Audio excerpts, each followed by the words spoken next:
talking about the famous Williamston Bridge. Let's talk about how tall the bridge is and how much people love that bridge. Well, it's about 9 foot tall, and yeah, good Lord, there's been so many people hit that stupid bridge. And I don't know how you missed the 45 million signs, the flashing signs, the speed bumps, the curtains, and the sacrificial beam, and still manage to somehow or another hit that thing. It just blows my mind.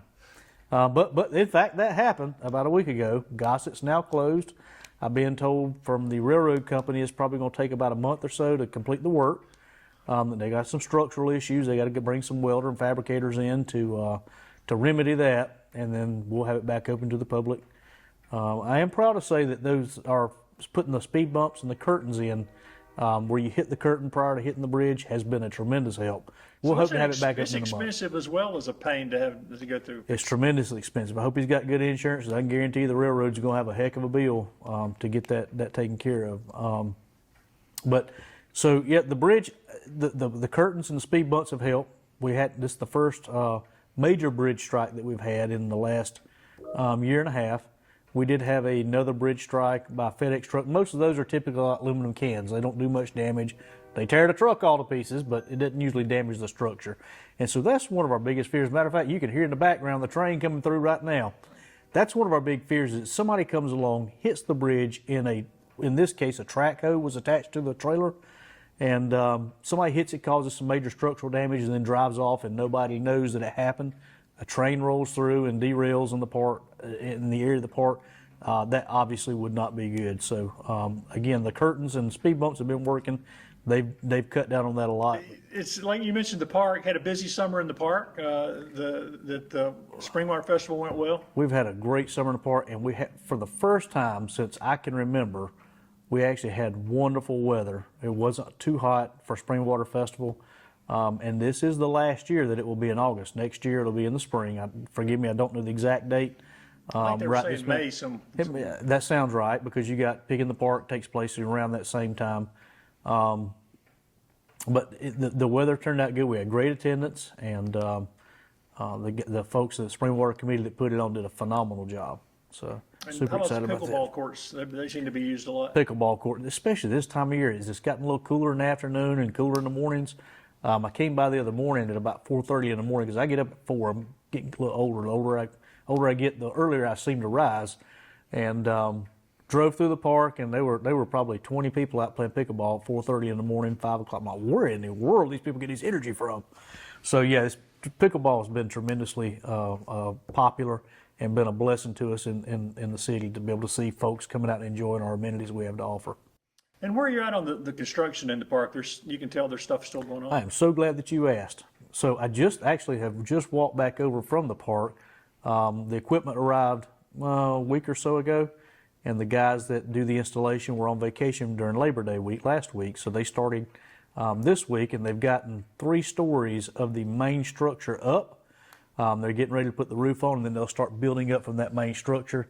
And I'll tell you, I didn't realize it was going to be as tall as it is. It's going to be a big, beautiful structure that I'm super proud of. Matter of fact, I just posted on our social media, so y'all go back and look on social media, and you'll see pictures of it being erected now. So we hope to have that done in about a month.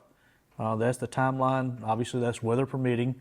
So a couple of other minor improvements that we're doing is in between the pickleball courts and basketball courts, we're putting in a sunshade there, along with a back-to-back bench. So you'll be able to sit, one side of it be facing the basketball court, the other side will be facing the pickleball courts, and there'll be a shaded area so that our community can sit out, parents, and enjoy watching their kids play, or just get out of the sun for a little bit.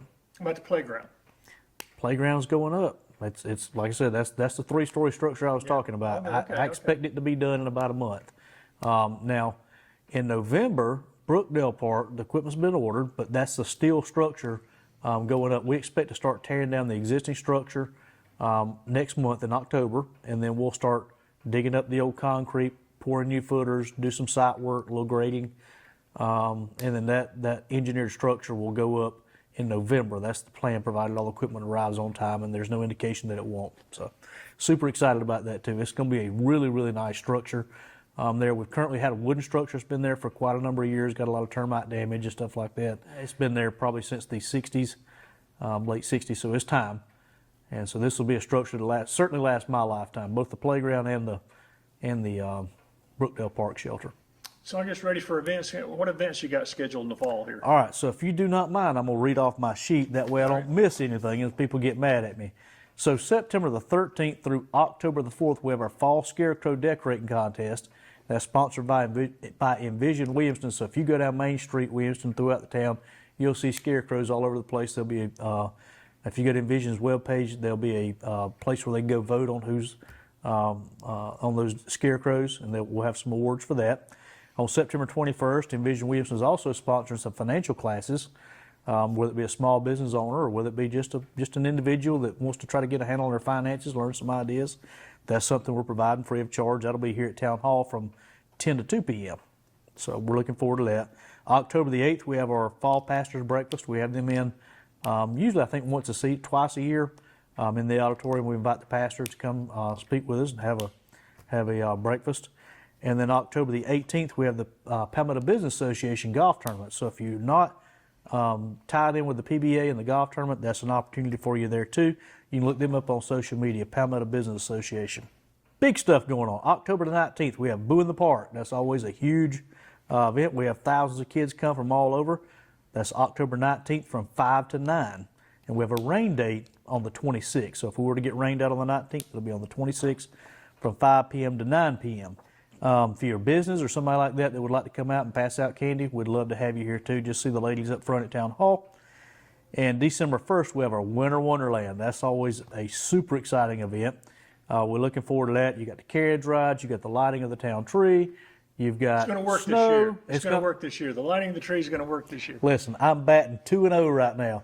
We're shooting for three for it to work on time, absolutely perfect this year. When I click that button, that dang tree better light up this year. If it don't, I may just resign and quit, or at least have somebody else start lighting the tree every year, because clearly I'm not successful at doing so. So we're super excited about that. That on December 1st, the Winter Wonderland, that starts in the evening, but the holiday market actually starts from 2 to 8, 2 p.m. to 8 p.m. in the auditorium here at Town Hall. Last year they sold out. The year before they sold out. So tons and tons of vendors will come in. It's a great time to get your Christmas shopping in. Look forward to seeing people there. 7 p.m. to 9 p.m. is when we have our tree lighting and all the other festivities. We'll have snow here. It will snow in Williamston. Every year it snows. So we're excited about having the fake snow machine. It's going to snow whether God lets it snow or not. And then on December 1st, that evening, we also have the Christmas parade from 5 to 7 p.m. So a later parade. It will be, yep. Well, no, the parade's not, it's later in the evening, yes. Yeah, So that's what I mean. 2 to 8's the market will be open. 5 to 7's the Christmas parade and tree lighting and other festivities, 7 to 9. So we're packing a lot in a big day. It's going to be a big day. We'll all be worn out by the end of the day, but it promises to be an outstanding day, and we look forward to seeing everybody here. The economy's good. We've got lots of houses being built. We just have started a $1.5 million road paving project thanks to the C funds. That's Parker Street, Lee Street, Dove Street, quite a few streets around town that are getting paved. And keep in mind, when we're talking about paving, resurfacing roads is $450,000 a mile. And that doesn't include full depth patching. That's strictly laying down another surface on that road. That's a road that can be fixed. That's a road that can be fixed easily. 1.5 million, roughly thereabouts. While that sounds like a lot of money, it didn't go very far. I am proud to say that in addition to that, we also have another request into the County C Funds Committee. It was postponed in August, but we think it's going to be funded this next go around. It'll be another 1.2 million for several roads throughout town, those secondary roads. And people need to understand too, Main Street's supposed to be paved this year as well. So we're excited about that. That'll go from basically the bridge at the Career Center where Larry's Used Cars is, and will continue all the way to SunTrust Bank there at Greenville Drive and Hamilton Street. Again, I don't have any control over that. That's according to DOT's website. It is the #1 project in Anderson County right now in our neck of the woods as far as our rating and need, so I expect that to happen pretty soon. So looking forward to seeing that come to fruition, but people need to understand too the difference between state roads, county roads, and city roads. And one thing that I think is important, especially for Williamston residents to understand, Main Street Williamston I have zero control over. Any state road, Hamilton Street, I've got no control over. There's a lot of state roads throughout that you wouldn't think would be a state road. Mill Street, William Street, all of those are state roads. I couldn't fix that road or do something with it if I wanted to. Fortunately, those roads are all in pretty good shape with the exception of Main Street, and all of them have been recently paved. So the state, while they're using that gasoline tax money that they've had come down with the increase in gasoline tax, it has made a noticeable difference in our community. And we hope to see that continue to rise. In addition, C-Funds Committee has also gotten additional funds to be able to divvy out for our state roads. Our funding sources for town roads, back in, I guess, around 2010, the General Assembly said if you have over 2,500 residents in population, then each municipality is responsible for their own roads. Oh, and by the way, we're not giving you anything to pay for it. Williamston has never had a roads budget. We've never created a road. We've never built a road. We've never maintained a road. So what we found ourselves since 2010 doing is buying pallets of coal patch, and when there's a pothole, we dump coal patch in it, we tap it down good, and we hope that holds as long as it possibly can till we can get the county C funds to fund whatever need that is. So the process is we identify our worst roads, we present a list to the county C funds committee who gets funding from that gasoline tax. We've got several individuals that represent our area that are on the C funds committee, and we basically say, pretty please, and there's never a shortage of needs, but we beg to have those roads paved, and most of the time they're pretty good to us. And but what we do have to do is we have to come up with a 10% match. Again, let me go back to my statement. We have never had a budget for roads. So where do we come up with that $150,000 for this $1.5 million project that we're going to get? What we have to do is pull from reserves, which is our rainy day fund. We have to cut other things to be able to make that work. That's becoming increasingly more difficult, especially as those prices continue to rise on the roads. The one thing that a lot of citizens don't think about when they're thinking about taxes and other things is the infrastructure and what it costs.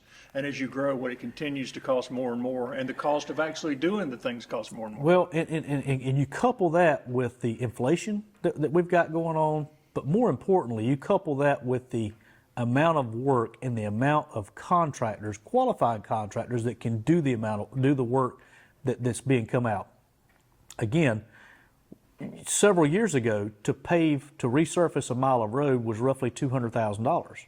It's now $450,000. And this project I was telling you about that we've gotten funded, this $1.5 million they just started on, that was funded a year and a half ago. They're just now getting to it because of the backlog of work.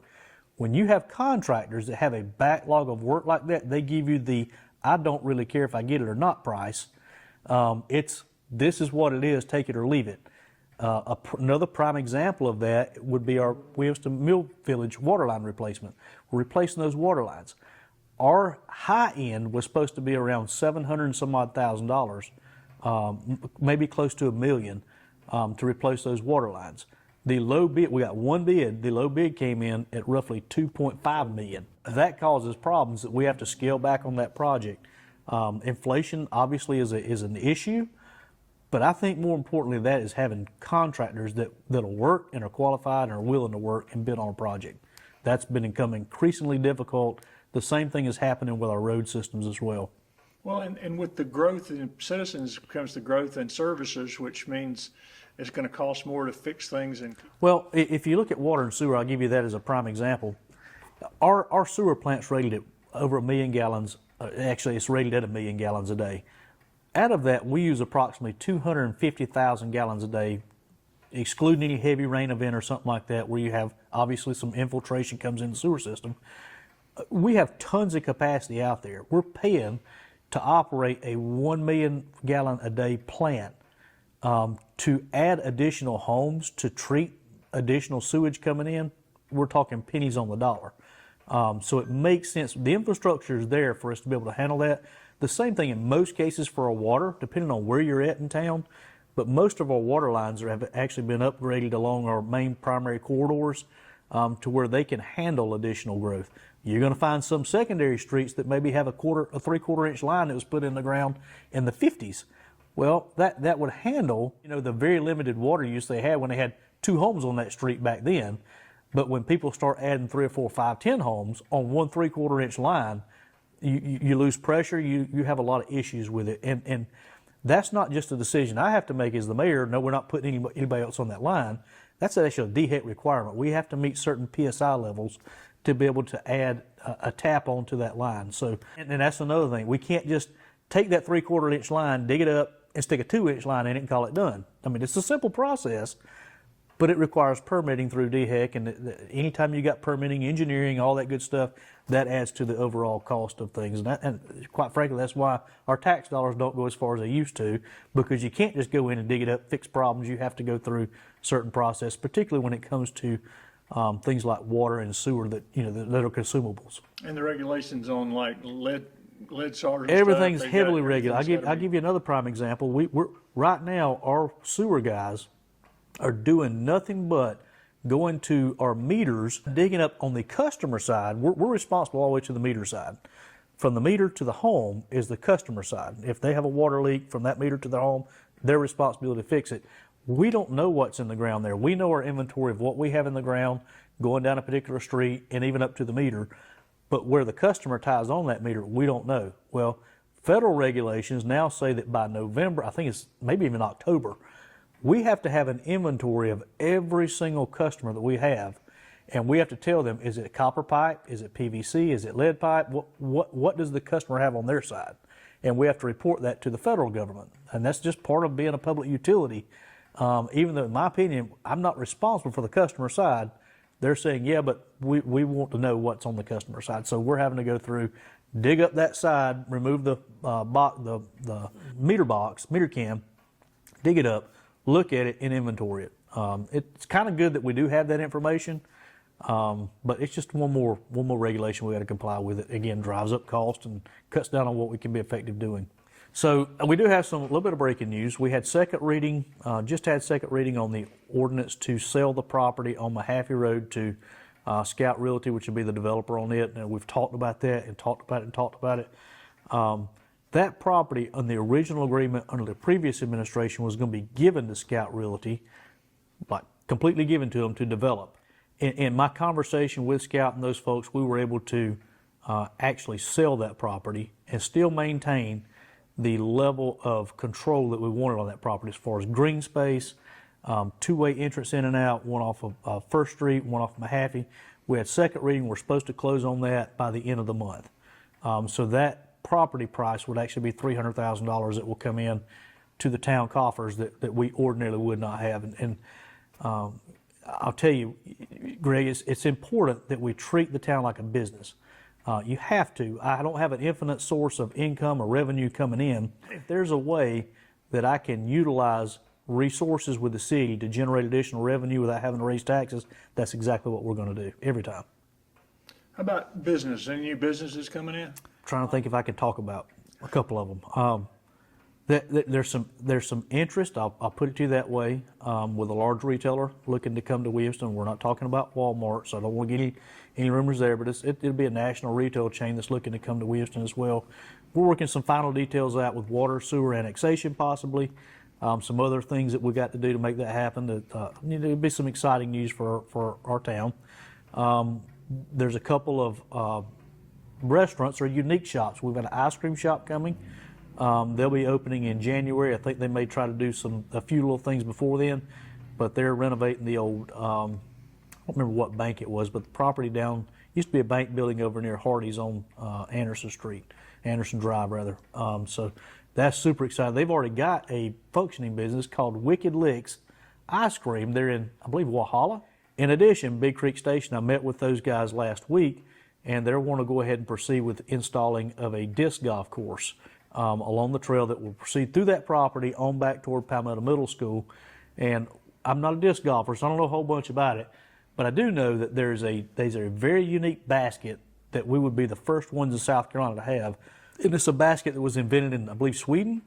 And so we're super excited about that. And there's also an app, if you're an avid disc golfer, You can pull it up and it shows you where all the courses are, what type course, all the pertinent details, whether it's par 3, par 5, the specific details. But in addition, we've already made that app is coming soon. So if you would like to see where that's at, I don't know what app it is. It's whatever the disc golf people use, you'll be able to see the location of that. They've already got it plotted out. I've already given instructions to go ahead and proceed with it, and super excited about that. Just one more amenity we can offer folks to be able to come in and spend the day in Williamston. That's the shortage of contractors right now is a massive, massive issue. I can't tell you what's causing that. Is it the large influx of dollars that's being pumped into the economy to get work done? I don't know what the answer is. Is it the lazy people just not working anymore? I don't know. There's a lot of different things that we could do, I think, to help speed that process along, and rest assured we're doing everything we possibly can do on the city side. Nobody wants city more than I do.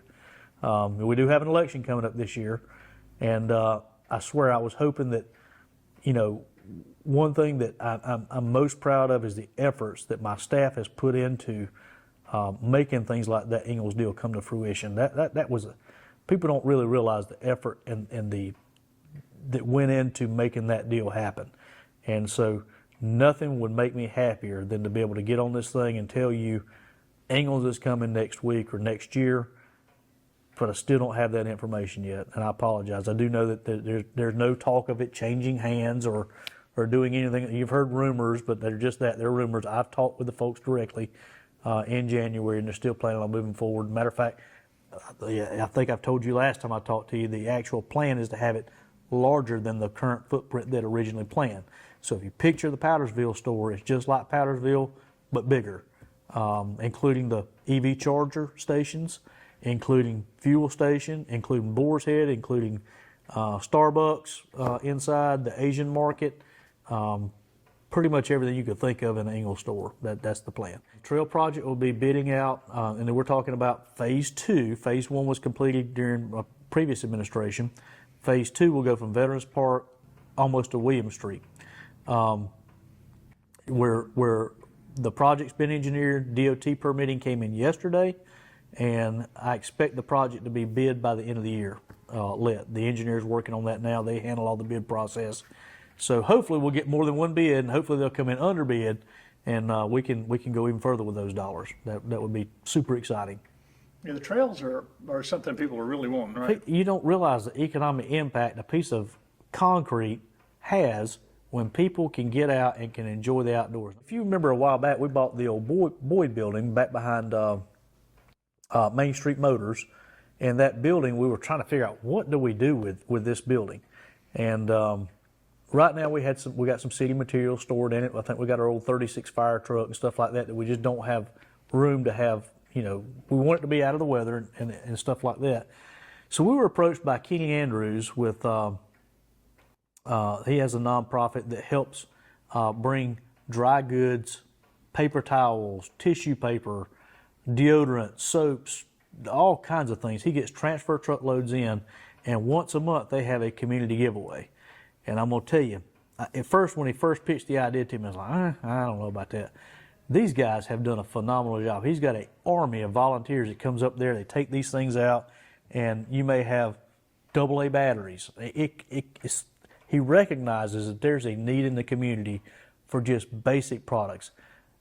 Toilet paper. You know how much toilet paper costs these days? And believe it or not, there's some people out there that just can't afford toilet paper, paper towels, or just the simple things in life. His army of volunteers, boxes, they get transfer truck shipment in, they organize it, stack it, they place it into bags, and once a month the community comes through, and each person gets about $250 to $300 worth of goods that they can use in their home. So this has been a big community benefit to not only Williamston residents, but people come from as far away as Piedmont, Anderson, but primarily the big benefactors is going to be Pelzer, West Pelzer, and Williamston, the Tri-City area. And man, what a good use of that building has been.